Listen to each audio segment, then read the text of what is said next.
Salam hörmətli izləyicilər, yeni səhifədəsiz. Azərbaycan şeirində modern düşüncələr əsasən 20-ci əsrin ortalarından rast gəlməyə başlayıb. Ancaq əsasən bu hallar, yəni modern yeni düşüncələr ən çox 20-ci əsrin sonu, 21-ci əsrin əvvəllərində Azərbaycan şeirinin özünü büruzə verdi. Düzdür, bəzi ədəbiyyatçıların fikrincə hələ Azərbaycanda, ədəbiyyatımızda nə modern, nə postmodern düşüncələr uyğun bir şəkildə rast gəlinməyib. Amma yenə də ənənəvi şeirlə müqayisədə şeirimizdə və nəslimizdə bir sıra yeniliklər var. Verilişimizin bu sayında Azərbaycan ədəbiyyatındakı yeniliklər haqqında danışacağıq. Qonaqlarımız şeirlərində həm fikir ifadə, həm də janr baxımından bir sıra yeniliklər edən şairimiz Salam Sarvan və öz mətnləri ilə gündəmə gəlməyə, ədəbi mühitə gələn gənc yazar Əsəd Qaraqaplandır. Xoş gördük sizi. Xoş gördük. Salam müəllim, mövzumuza keçmədən öncə istərdim qısaca sizin bir məqam haqqında fikirlərinizi öyrənək. Necə düşünürsünüz? Hazırda ədəbi mühitdə gənc yazarlar öz işi ilə məşğuldurmu? Gənc yazarlar, əgər söhbət yazar kontekstine gedirsə, öz işi ilə məşğuldur. Yəni yazırlar. Ancaq pragmatik baxanda, rasional baxanda, əlbəttə ki, gənc yazarların 90% öz işi ilə məşğul deyil. Hətta mən ərkim satan adamlara bəzən deyirəm ki, bir 10 il, 15 il sən bu yazı ilə məşğul olacaqsan, 10 roman yazacaqsan, amma 15 ildən sonra sən görəcəksən ki, sən nə ədəbiyyatda bir uğur qazandın, itirdin o ədəbi vaxtı, amma eyni zamanda sən həyatı vaxtı itirdin, pragmatik vaxtı itirdin ki, sən karyera qura bilərdin özü üçün, həyat qura bilərdin, tutaq ki, hansısa bacara biləcəyin bir işin qrupundan yapışa bilərdin. Gedə bilərdim bir bənli ola bilərdim məsələn. İşıq dirəyinə çıxa bilərdin, onu bacara bilərdin. 10 ildən sonra bunları itirmək, ikisini bir yerdə itirmək faciəli bir şeydir.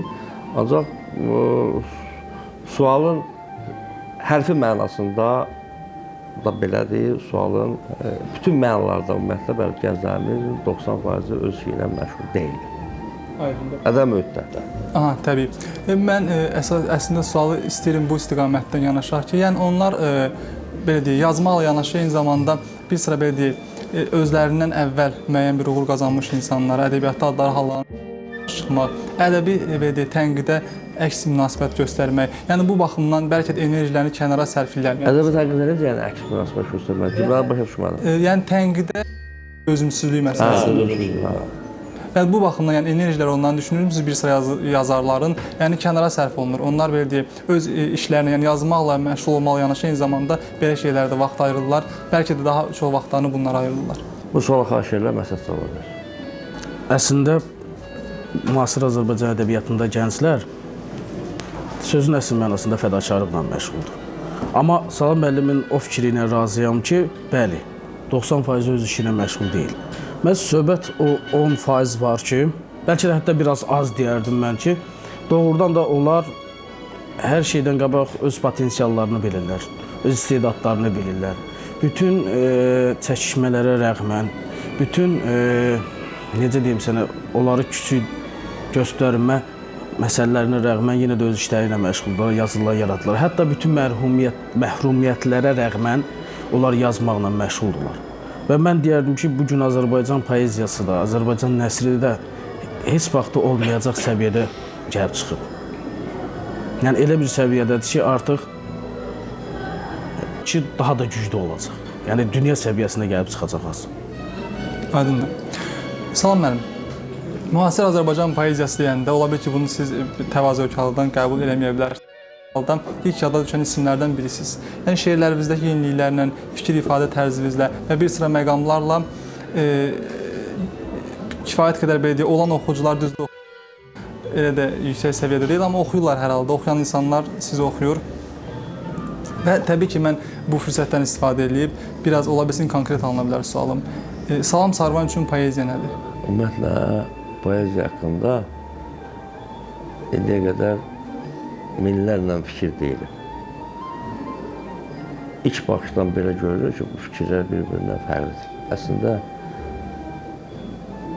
bu fikirlərin dərin qatlarına gedəndə adam görür ki, bunlar, bütün bu minlərlə fikirlər hamısı gedib eyni bir kökdə birləşirlər. Yəni, poeziya haqqında, bu nə deməkdir? Poeziya haqqında, bu deməkdir ki, poeziya haqqında müxtəlif fikir ola bilməz. mümkün deyil. Poeziya haqqında həmişə bir fikir mümkündür. Prinsip isə əslində bu müxtəlif fikirlərin içərisində mənim özüm üçün seçdiyim, daha doğrusu məqbul bildiyim, riayət edə bilmədiyim, ruhuma ən yaxın fikir bundan ibarətdir. Mən unutmuşam müəllif fikrimdir. Fikir ondan ibarətdir ki, əsl poeziya odur ki, sən Allahla ünsiyyətə girə bilirsən. Yəni, əsl poeziya Allahla sən arasında ünsiyyətdir. Daha doğrusu poeziya budur ki, sən Allahla ünsiyyətə girə bilirsən. Əsl poeziya odur ki, sən Allahla ünsiyyətə girirsən öz sözlərindən, özünün şeirləri ilə, həm də bunun həyatda arxasında dura bilirsən. Müqəddəs poeziya odur ki, sən Allahla ünsiyyətdə yazdığın şeirlərə görə Allahın huzurunda cavab verməyə hazırsan. Ruhuma daha çox yaxın poeziya haqqında bu fikirdə müəllifə unutmuşam. Əsəd bəy, istərim ədəbi mühitlə bağlı bir sual da verim sizə, sonra mövzumuza bağlı daha geniş fikirlərə keçəcəyik.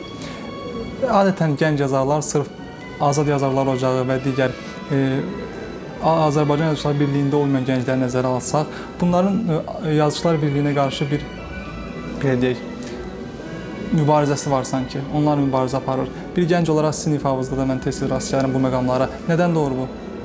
Bilirsiniz, bütün rəsmi və kütləvi şeylər sənətin, xüsusən də ədəbiyyatın düşmənidir. Yəni, insan hardasa rəsmən işləyə bilər. Bir fiziki varlıq kimi, bir fiziki şəxs kimi işləyə bilər. Amma bir ədəbiyyat olaraq, bir ədəbiyyatçı olaraq hardasa yəni, təmsil olunması biraz, hətta qeyri-rəsmi olsun. Bir qurumda təmsil olması mənə absurd gəlir, açıq deyim sizə. Ona görə mən də təkcə AYB sisteminə qarşı deməzdim, hətta AYOTçulara da qarşı məndə belə fikrim var ki, olmaz. Yəni, qruplaşma, yəni qruplaşma, olmaz. İnsanlar çox rahat olmalıdırlar. İnsanlar istədiyi insan haqqında öz fikrini bildirməlidir. Dostbazlıq eləməməlidir, nə bilim, nəyəsə, kimisə birləşib, kimlərisə və yaxud kimisə gözdən salmamalıdır. Və ona görə də bütün bu şeylərin kökündə, bütün bu narazılıqlar dayanır ki, burada da mən deyərdim ki, əks tərəf haqlıdır və nə qədər ki, bu davam eləyir, bu mübarizədə, bu tənqidlərdə davam eləyəcək. Salam mənim, sizin şeirlərinizdə ən çox rast gəlinən məqam ironiya. İnsan bəzən sizin şeirlərinizi oxuyaraq öz hiddətinə, öz qəzəbinə də gülə bilir. Sizin üçün ironiya nədir? Nəyi həll edir? Həll edirmi ironiya nəyisə? Mənim üçün indiki yaşda ironiya heç nə həll eləmir həyatımda. Mənim cari həyatımda heç nə həll eləmir, amma mənim yarazımda ironiya çox şey həll edir. Və bəlkə də indi bu barədə sizin sualınızdan sonra mən düşündüm. Ola bilər ki, şuuraltı olaraq hiss eləmədiyim məqamda o şeirlərdəki ironiya mənim həyatımda təsir edir. Yəni, mən onu hiss eləməmişəm, ancaq o şeirlərdəki sarkazm, o şeirlərdəki ironiya, ictimai-siyasi proseslərə, ədəbi proseslərə, ədəbi tendensiyalara, insanın cari həyatındakı günün hadisələrinə olan ironiya 25 yaşında yazılmağından asılı olmayan ola bilər ki, 40-45 yaşında da mən hansısa bir günümün bəlkə də içindən keçib, faydalı şəkildə keçib. Mən onu hiss eləməmişəm. Ancaq ola bilməz ki, o mənə kömək olmaz. O mən təbiətcə ironik adam deyil.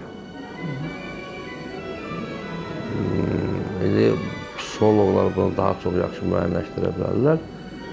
Ancaq eynən bir şeyi etiraf edeyim ki, mən yaradıcılığa başlayan, şeir yazmağa başlayanda konkret manifestdən ədəbiyyata, şeirə gəlməmişim. Yəni, mən qarşıma konkret məqsəd qoymamışam ki, mən ironik şeirlər yazacam. Sadəcə mən şeiri yazdım və ironik alındım. Məsələn, belə. Yəni, biz bəzən ədəbiyyat haqqında, yaradıcılıq haqqında çox düşünürük. lazım olduğundan artıq düşünür. Biraz dərinliklərdə gedən görürsən ki, əslində yaradıcı mətbəx çox sadə. Yaradıcının və yaradıcı mətbəx çox sadə, həddən az çox sadə. Salam müəllim, şeir ağlın məhsuludur yoxsa qəlbin? Yəni şeir üstündə ümumiyyətlə yazanda çox düşünürsünüzmü? Mənim deməli, bu mənim öz düşüncəmdə ola ki, mübahisəli olacaq bu. Bilirsiniz, mən şeiri ədəbiyyat janrı hesab edirəm.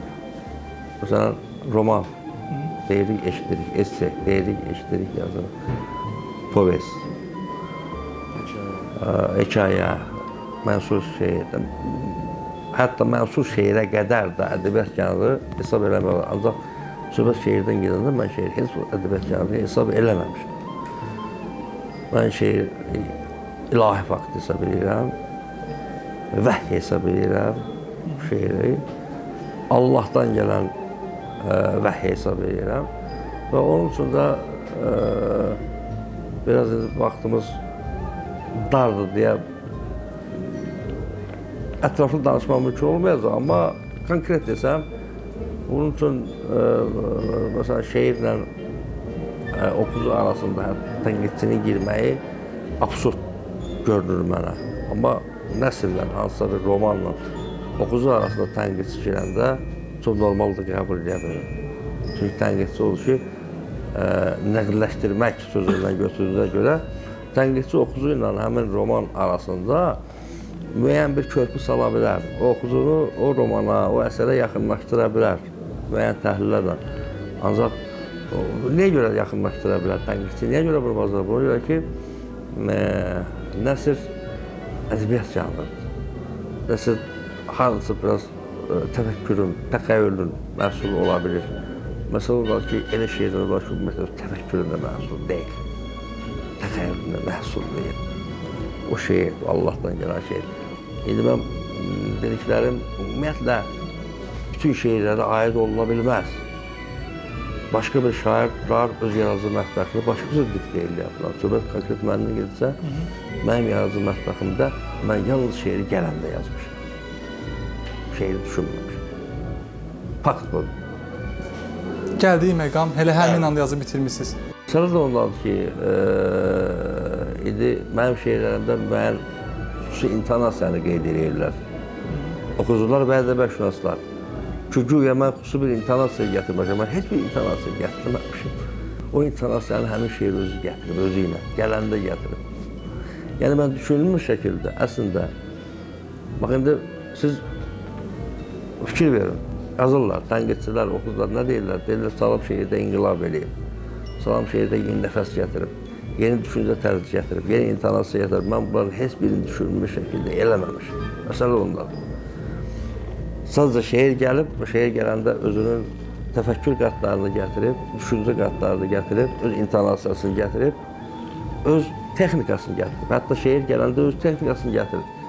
Necə ki, bəzən elə düşüncə qatları var ki, elə vəhlər var ki, belə götürək ki, Allahdan gələn şeir var ki, o sərbəst gəlir ki, müəyyən bir texnika qəlibində gəlir, ki, qafələnmiş sistemdə gəlir. Yəni, onu kim deyirsə ki, şair onu müəyyənləşdirə bilir, məncə ondan şübhələnmək lazımdır. Çox maraqlı istiqamətli gedir söhbətimiz, amma istərdim Əsəd bəy də bu arada söhbətimizə qoşaq. Əsəd bəy, məşhur ədəbiyyatçılardan birinin belə bir fikri var, təxmin ola bilsin ki, mən biraz tərif edə bilərəm bu fikri. Bu qeyd edir ki, şeirlə romanın, nəsrin fərqi ondadır ki, nəsrdə yazıcı istədiyi belə cəfəngata da yol verə bilər, heç bunu oxucu istəməz. Amma bu şeirdə mümkün deyil. Razı bu fikirlə? Mən razı deyiləm o fikirlə. Ona görə razı deyiləm ki, bugünə qədər bizə gəlib çatan romanlar, yəni bəhbəhlə oxuduğumuz, yəni üzü Don Kixotdan bəri, hamısı poeziya hesab eləyirəm mən onları. Don Kixot, Salam müəllim dediyi ki, bir vəhd. Bu sadəcə bir nəsr parçası deyil. Bəli, onun ətrafında yaranan başqa romanlar nəsr idi, ədəbiyyat fakt idi. Amma məhz Don Kixot ilahi fakt idi. Sonra biraz gəlir bəri, Viktor Hugo'nun Səfirlər romanı, Dostoyevskinin bir neçə romanı. Bunlar hamısı ilahi faktlar idi. James Joyce'un Ulyss romanı, Kafka'nın yaradıcılığı. Hətta mən deyərdim Selincerin Çovdarıqda uçurumdan qoruyan romanı, Herman Hessenin Yalquzağı. Yəni çox saylamaq olar ki, bunlara yalnız roman və ədəbiyyat janrı deyib keçmək biraz haqsızlıq olar. Nietzsche'nin Zərdüş belə buyurdu, fəlsəfə əsəri hətta şeirdir. Hətta içində şeir parçaları var. Biz Sami müəllim sırf onu demədi ki, sırf şeir olsun. Mahiyyəti poeziya olan, mahiyyəti şeir olan, ruhu belə deyək də şeirlə yoğrulan o ilahidən gələn şeylər hamısı əslində poeziyadır, şeirdir. İdiot dünyanın ən poetik romanı hesab olunur. Oxuyanda da, hələ tərcümədə oxuyanda insan elə bilirsən ki, şeir oxuyursan. O qədər gözəl, o qədər tamamilə başqa bir avranın içərisində olur. Hətta eləsində filmlər də var. Buna görə də bütün bunlar onu göstərir ki, elə ədəbiyyatın özü də ilahi faktdır. Biz sadəcə ətrafımızda kəsib ata bilmədiyimiz məsələn əsərlər olub, nə bilim ədəbiyyat olub və yaxud tutunmağa başqa əsər olmayıb deyə ona da ədəbiyyat adı vermişik və onun ədəbiyyatdan əslində belə deyək də ilahi faktdan kənar şeyə ədəbiyyat adı qoymuşuq. Ona görə də bu 100 ildən çox az yaranan bir şeydir. Necə ki, tutam deyək ki, Azərbaycan poeziyasında 20-ci əsrdə o qədər şair var idi, amma içərisində barmaqla sayılacaq qədər şairlər və hətta şeirlər çıxdı. Nədən? Ona görə ki, indi biz onun hamısına ilahi fakt deyə bilərikmi o şairlərin yazdıqlarına? Deyə bilmərik. Deməli, konkret olaraq nəyisə hansı janra aid eləmək olmaz məsələni. Hansısa konkret mətinə, o mətinin Allahdan gəlib gəlməməsinə, belə demək mümkünsə, yəni baxmaq və onu dəyərləndirmək lazımdır. Mənə görə, şəxsən mənim üçün romanlarımla şeirlərimin arasında heç bir fərq yoxdur.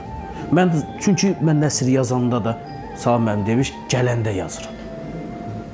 Yəni, onu bir poeziya kimi yazıram. Məsələn, mən unutmuş vəziyyət. Yəni, heç bir düşünülmüş cümlə qurmuram. Ay, düşünüm, filan yerdən filan getdi. Hətta filan yer, hansısa orada bir sujet xətti olsa belə, onu konkret beynimdə qurub yazmıram.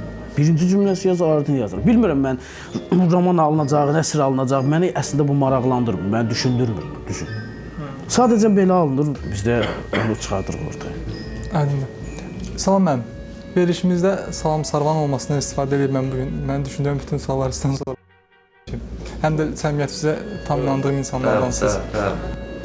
Demək, adətən bir şeyləri oxuyanda ana, vətən, bu tip şeirləri oxuyanda orada nədənsə əksər şeyləri təbii ki, səmiyyət görmək olmur. Bu nədən irəli gəlir? Biz vətəni, ananı çox sevirmiyik, yoxsa daha çox sevirik, bəlkə şeirə yatmır. Sizcə bu nədən doğur?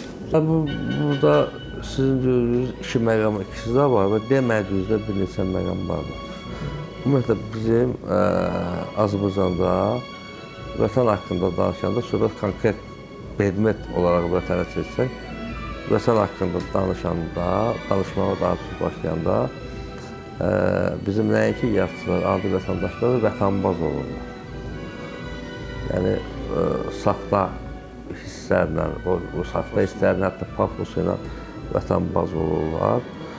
Bu məsələnin bir tərəfidir. İkinci bir tərəfi odur ki, məsələn, Sovet dövrünün özünün bir ideoloji diktəsi var. Bu ideoloji diktə nədən ibarətdir? Əvvəla bir romantik aura yaradırdı, Sovet ideologiyası cəmiyyətdə. Həmin romantik aurada şeirə sevgi yaradırdı, şairə sevgi yaradırdı və üçüncü pillə kimi də gəlirdi, həmin artıq sevgi var, kütlənin şairə sevgisi var, şairlər vasitəsilə özünün ideologiyasını kütləyə yerdi. Şairlər də şuuraltı olaraq, bəziləri bilərəkdən, bəziləri bilmərəkdən bu prosesin oyunçuları edilir. İndi o sistem dağılandan da sonra o şakər, o üsul-i idarənin psixologiyası bizim şairlərin başından, əksəriyyətin başından hələ də getmir. Söhbət nədən gedir? Söhbət nədən gedir ki, zəncirvari bir proses əmələ gəlmişdi. Nədir? Şair şeir yazırdı pafosla, vətən haqqında pafos, sevgi haqqında pafos, qadın haqqında pafos, ölüm haqqında pafos, həyat haqqında pafos. Və oxucu bu pafosa allanırdı və istər-istəməz şair öz şeirlərindəki pafosu başlayırdı həyatda oynamağa. Məsələn, şair saxta dərddən yazırdı, oxuzunu biraz da aldatmaq üçün şair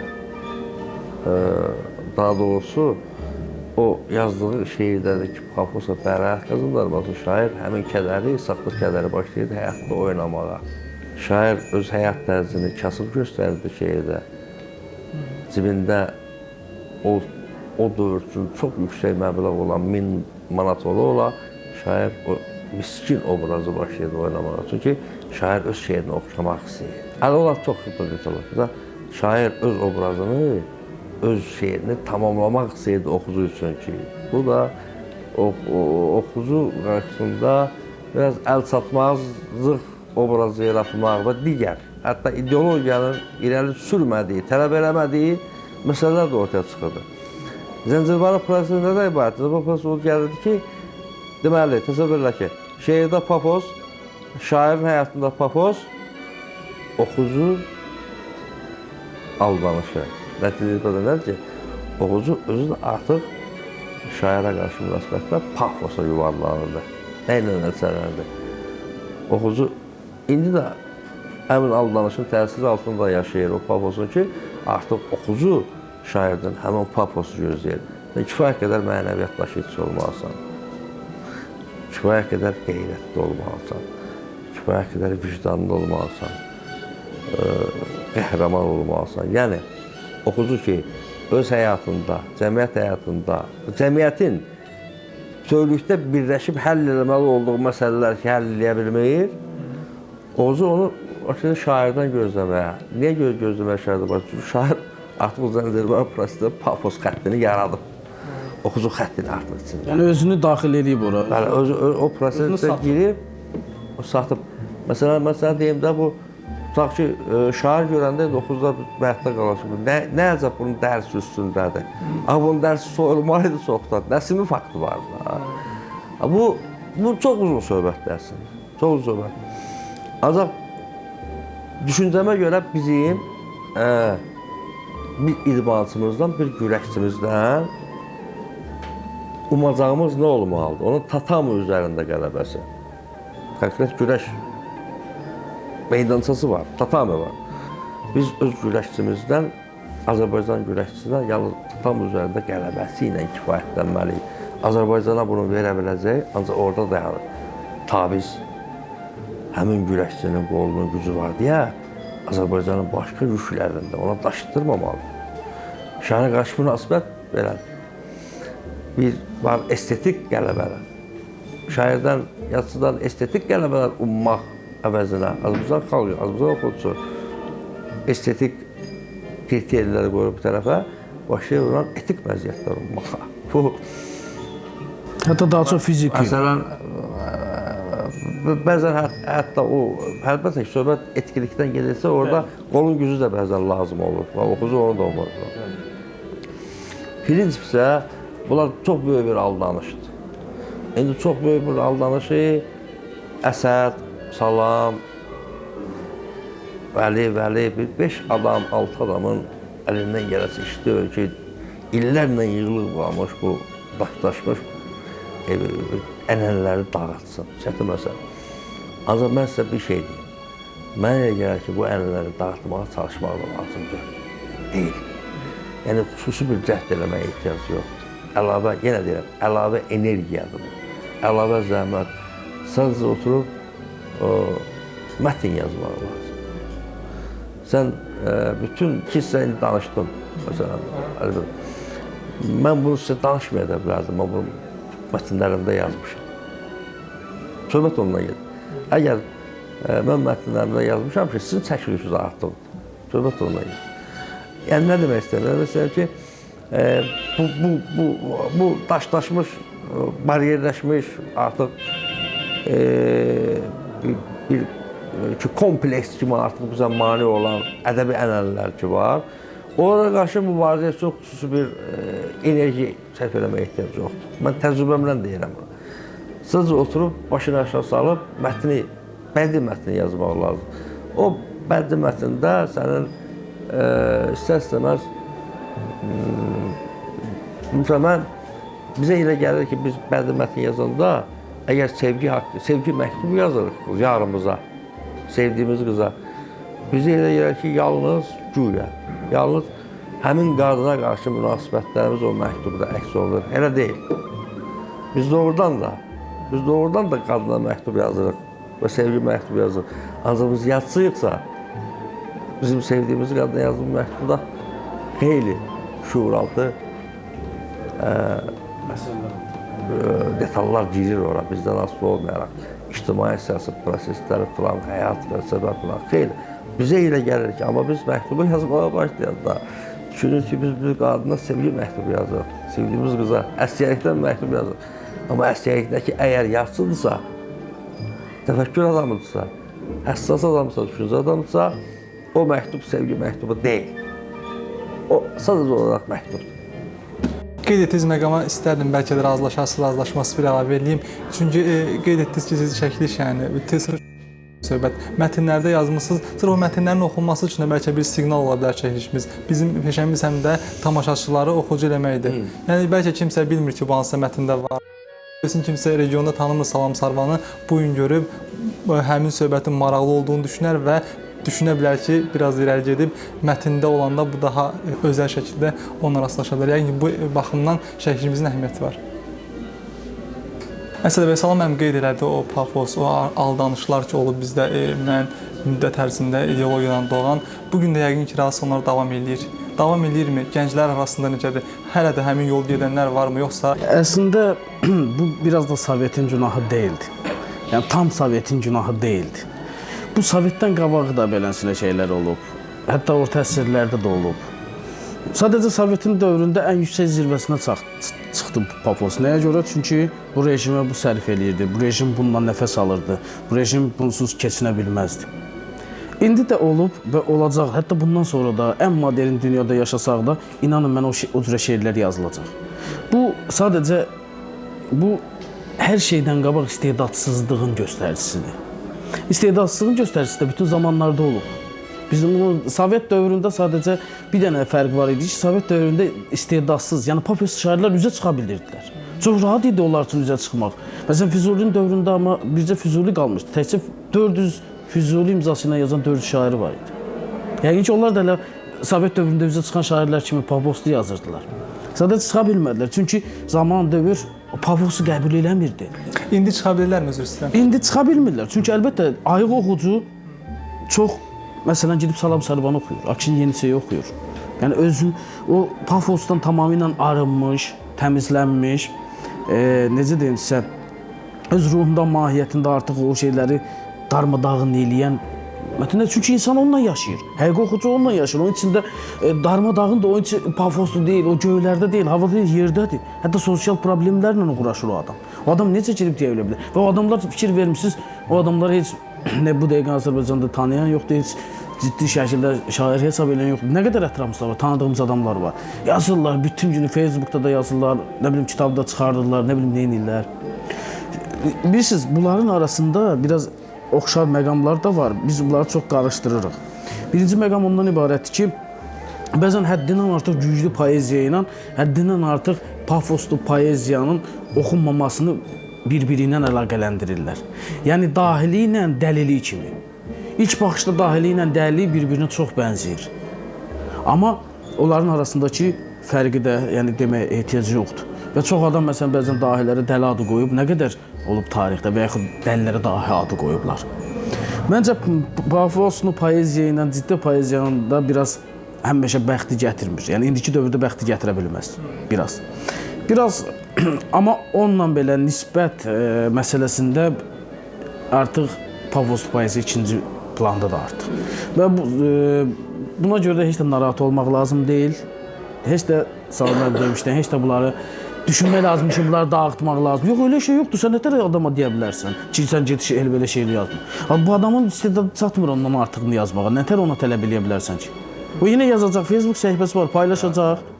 Facebook səhifəsi paylaşacaq, heç sən onu ekranı çıxartmasan da. Əlavə enerji ehtiyac yoxdur. Bəli, ehtiyac yoxdur. Kamyon gözəl sözü var. Deyir ki, kütləni heç vaxt xilas eləmək mümkün deyil. ancaq fərdləri xilas eləmək həmişə mümkündür. Sadəcə bütün bunlarda kütləvi məsələlərdir və bunlar da sənət ətrafında olan və sənətə heç bir dəxli, ziyanı, xeyri olmayan məsələlərdir. Yəni sadəcə belə də gəlir, gedir və onlar Sami müəllim düz deyir. Elə yaxşı olar ki, öz həyatları haqqında düşünsələr, karyeri haqqında düşünsələr, bəlkə də onlardan yaxşı bir usta çıxa bilərdi, bəlkə də onlardan yaxşı bir alversi ola bilərdi. Sadəcə onlar özlərini inandırmayıblar. Əslində bu inam da deyil. Mən bunu inam olduğunu inana bilmərəm. Çünki inam doğrudan da həqiqi şeylərə qarşı olur insan içərisində. İnsanın içərisində həqiqi şey olmayanlara qarşı necə inam ola bilər? Bu sadəcə biraz da ucuz yolla gündəmə gəlmək, qoy tanısınlar bunu. Biraz da desinlər, filan kəsdir, şairdir, nə bilim nədir. Bütün bunlarla buna görə də heç bir narahatçılığa ehtiyac yoxdur. Salam müəllim, müsahibələrimizin birində oxumuşdum. Belə bir şey xitabən şairlərə demişdiniz. Şair bağırmalı deyil. Şeirini oxuyarkən pencəyin çiynini atıb ağacdan arasından gəzib göyə baxmalı deyil. Şeirini pıçıldamalıdır. Çox xahiş edirəm, şeirinizi pıçıldayarız. Ya ovçu əlindən, ya quş başından, kim deyər hasından tərə dartır.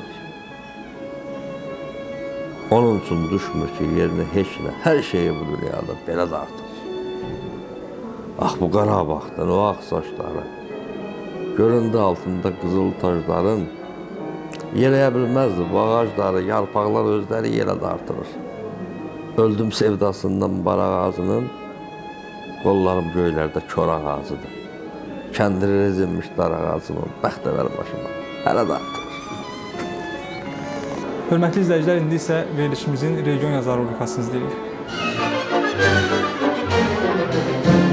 Kitabım yığılıb, o Qusar rayonunda çıxan Dostluq mətbəəsində çapa hazırdır, ancaq sponsor olmadığı üçün hələ ki imkan yoxdur. Bu da Azadlığa gedən yol adlanır kitab. Demək olar ki, tərtibat hazırdır. Məndə qafiyə janrında şeirlər gedir, şeirlər əksəriyyəti də demək olar ki 4-5 bəndən belə artıq olmamaq şərti ilə əksər hissəsi bu cür formada qafiyəli şeirlərdir.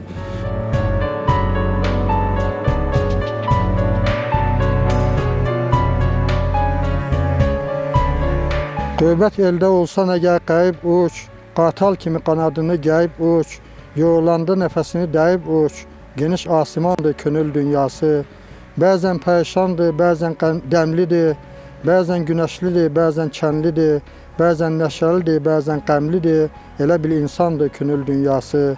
Həyat yollarında yoldaşdır sənə, aç gizli sirrini, sirdaşdır sənə, dara düşsən arxa-arxa, qeydinə qalandır könül dünyası. Min hikmətlə yoğrulubdur sinəsi, susan susasıdır dinsən dinəsi, bu doğma vətəndir yurdu binəsi, şah dağ savalandır könül dünyası.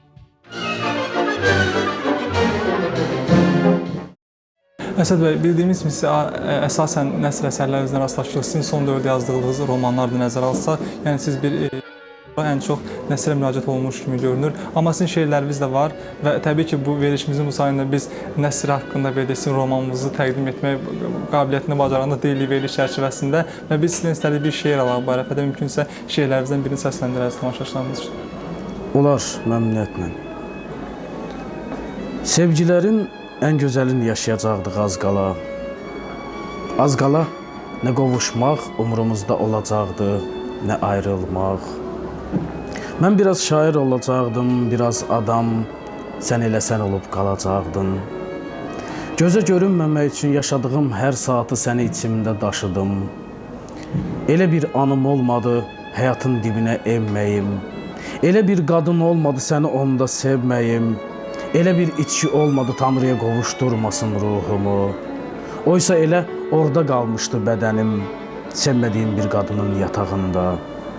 Sevgilərin ən gözəlini yaşayacaqdıq az qala. Az qala gecələrimi sənə bağışlayacaqdım, o müqəddəs anları. Xoşbəxtliyi yuxularımda axtarmayacaqdım yatıb. Həyat bu qədər üstümə çökməyəcəkdi bir ilə. Oysa bir ayrılıq yetir həyata yenilməyə, bütün sevdiklərinin səndən uzaq qaçmasına. Oysa bir qadın yetir sevgimizi kirlətməyə, oysa bir qadın yetir sevgilərin ən gözəlini yaşamağa, ən gözəl. Salam müəllim, eynən qatarların vəziyyətindəyəm. Onlar üçün qandal reyslərdən şöyle azadlığa bircə yolu var, qəza. Ölüm azadlığıdırmı? Yox. Ölüm haqqında düşüncəm ümumiyyətlə mənim yoxdur, düzün desəm.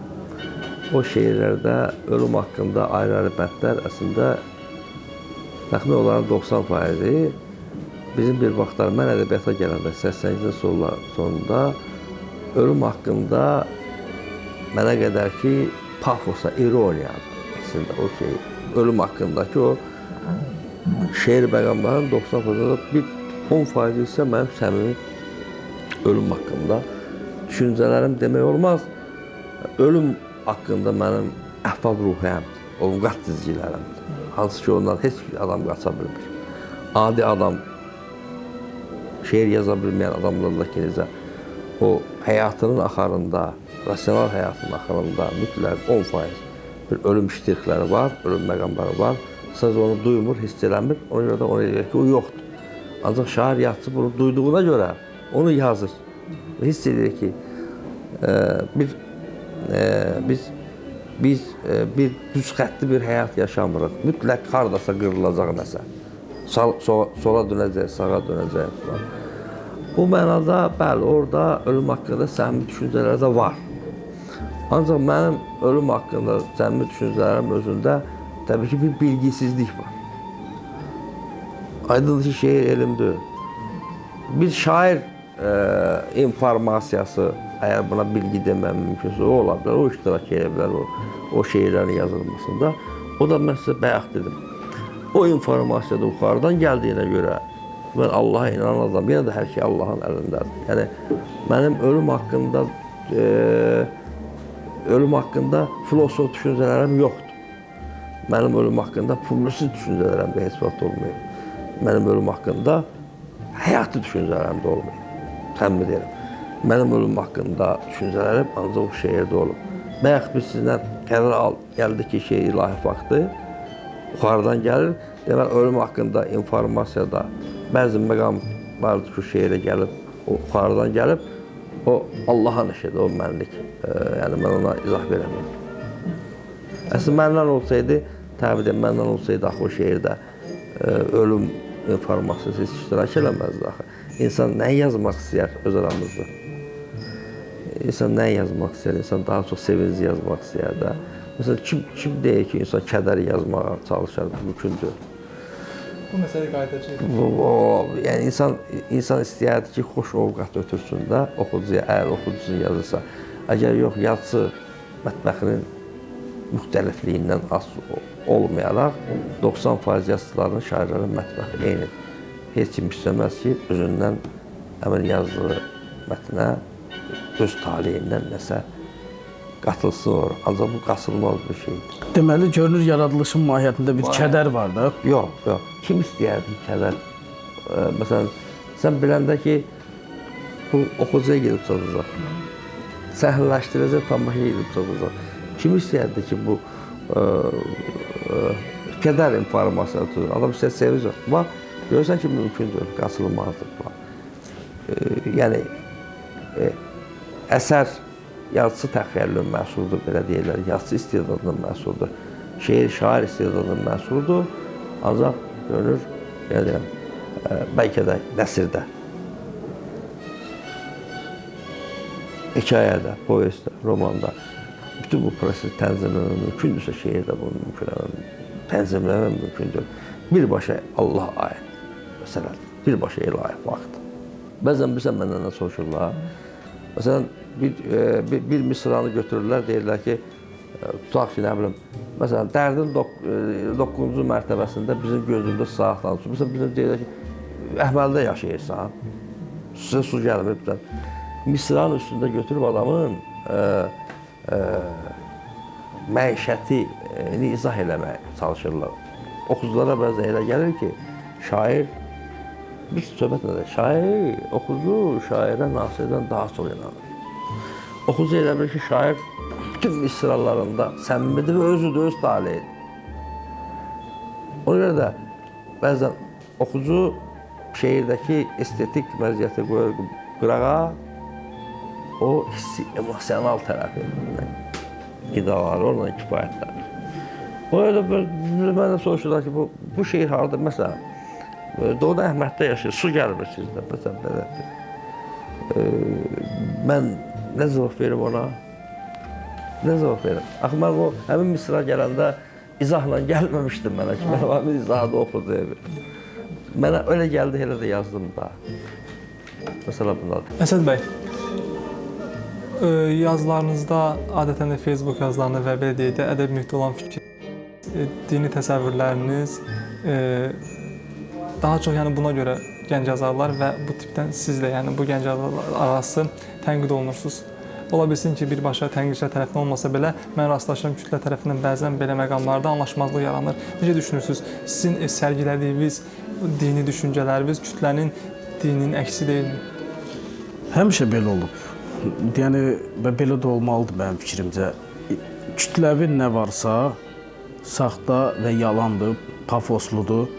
Üstəlik də ki, bir epidemiya kimidir, xəstəlik kimidir. Ona görə də heç bir vasitə olmadan da Allahı sevmək, onu ruhunda duymaq, ondan qorxmamaq olar. Və bunu da, bu sadə təsəvvürü bəzən sənət adamları insanlara aşılamaqdan ötürü çox dərinə getməyə məcbur olurlar, çox izahat verməyə məcbur olurlar. Halbuki bu çox sadə bir şeydir. Bunu insanlar anlasa, rahat qəbul eləsələr, heç də sən nə yorulmazsan, nə əlavə enerji sərf eləməzsən buna, daha başqa, daha dərin şeylər haqqında oturub düşünərsən, öz mətni ilə, öz yazınla uğraşarsan. Sadəcə biz də bu sadə şeydə məntiqi izah eləməkdən, öz içimizin rahatlığını, öz içimizdə tapdığımız o huzuru göstərməkdən ötürü bu yolu seçirik. Və bu da təbii ki, çox birmənalı qarşılanmır, çox sərt şəkildə tənqid olunur. Hətta bəzən çox irəli gedirlər, nə bilim, təkrarımız ifadələr işlədirlər, bizi ateistlikdə suçlayırlar. Amma aydın məsələdir ki, bu cürə düşünən insan nəinki ateistdir, heç ateistliyə də aidiyyəti yoxdur. Bu həddindən o qədər inançsızlıq, o qədər bayağılıqdır ki, burada başqa bir şey, nə bilim, axtarım absurddur. Yəni, bu qədər absurdluğun içində hələ də belə irad bildirmək bacarığının yalnız bizdə görmək olur. Salman, bəzən ədəbiyyatda dini məqamlarla bağlı narazılıqlar olur. Aha, dini. Bilmək istəyirəm, sizin üçün ədəbiyyatda olmaz varmı? Hansısa bir mövzuya həssaslıqla yanaşılmalıdırmı? Yoxsa elə mövzu var ki, onun ümumiyyətlə yanaşılmalıdır? Nəzəri şəkildə olmaz yoxdur mənim üçün. Nəzəri şəkildə. Ədəbiyyat haqqında düşünəndə mən bu cür düsturla düşünürəm. Ədəbiyyat insanın azad ola biləcəyi yeganə yerdir. Yatsın. Amma təkcə yatsının yox görür, həm də oxucunun. Bu prosesdə oxucuda iştirak edəcək, gör yatsının üzərindən azadlıq barəsində nə boyda məsuliyyət tutur. Nəzər olaraq, düşüncəmin əksinə olaraq, rasional halda birbaşa, yəni özümün yaradıcı mətni baxımda isə mənim özümdə müəyyən senzura var, müəyyən süzgəc var. Düşüncəmin əksinə olaraq, mənim öz nəzərimi düşüncəmin əksinə olaraq mənim içində bir süzgəc var. Mən yazanda düşünmürəm nəyi yazmaq lazımdır, nəyi yazmaq. O süzgəc öz işini özü görür. Avtomatik görən bir hala gəlib artıq. Bir mexanizm qurulur. Mənim yaradıcı içimdə bir mexanizm qurulur ki, süzgəc onun içərisindədir. O mənim nəzəri düşüncələrimə tabi deyil. O süzgəc öz işini görür. Düzün deyim, bu məndə var. Ancaq o süzgəcin deyi çox genişdir. O ələk deyil. O bir tordur, çətka deyil, belə bir şey. Yəni oradan çox şey keçib gedir əslində. Az şeylər qala bilər, ilişə bilər. O da görünür ki, ilişməli şeylərdir, şöyle ilişib qalır. Ancaq nəzər düşüncəmə görə isə ədəbiyyatda kompleks olmamalı. Ədəbiyyatda süzgəc olmamalıdır. Ədəbiyyata baxışda daha doğrusu. Bu həm oxucuya aiddir, həm yazıcıya aiddir. Ədəbiyyatda senzura olmamalı. Ədəbiyyatda bir düsturla mən deyim, bu aydın olacaqlar üçün. Məsələ ondadır ki, əxlaq. Ədəbiyyatın məqsədi deyil. əxlaq ədəbiyyatın predmeti. Bunu Azərbaycan oxucusu bilsə, daha çox Azərbaycan oxucusuna aid olduğunu görəm, amma düstur xüsusi vurğulanır. Bizim Azərbaycan oxucusu elə bilir ki, məsələn, yazıçı Azərbaycanda müəyyən bir mənəvi əxlaqi auranın yaradılmasına xidmət eləməlidir, bir vətənpər obrazının yaradılmasına xidmət eləməlidir, hansısa bir ictimai, siyasi missiyanı yerinə yetirməlidir, nəticə etibarilə filan. Ancaq mən bizim əziz oxucularımızdan xahiş edirəm ki, bu aldanışa getməsinlər. Elə deyil. Ədəbiyyat bayaq dediyim kimi, tatam üzərində güləşçidən ummacağımız qədər biz yazıçıdan, şairdən ummamalıyıq. Ədəbiyyat estetik impulsları vermək üçün cəmiyyətə. Bunun artıq onun heç bir missiyası və funksiyası yoxdur. Bu baxımdan şairin də elə bir vəzifəsi və yazıçının vəzifəsi yoxdur. Hörmətli tamaşaçılar, göründüyü kimi Salam Sarvan öz şeirləri haqqında əlavə şərhə ehtiyac görmür. Yəni şeir yazıbsa birbaşa oxucunun ixtiyarına buraxır. Odur ki, siz eyni zamanda həm də oxucu olaraq şairin şeirlərini oxuya bilərsiniz. Yəni, təbii ki, bu zaman onun haqqında daha çox, şeirlər haqqında daha çox informasiya əldə etmiş olarsınız. Qeyd edim ki, verilişimizin bugünkü sayəsində müasir ədəbiyyatımızda yeniliklər, yeni düşüncə haqqında danışdıq. Qonaqlarımız şair Salam Sarvan və gənc yazar Əsəd Qaraqapan idi. Unutmayın, hər həftənin cümə axşamı açılır. Bizi izləyin, salamat qalın.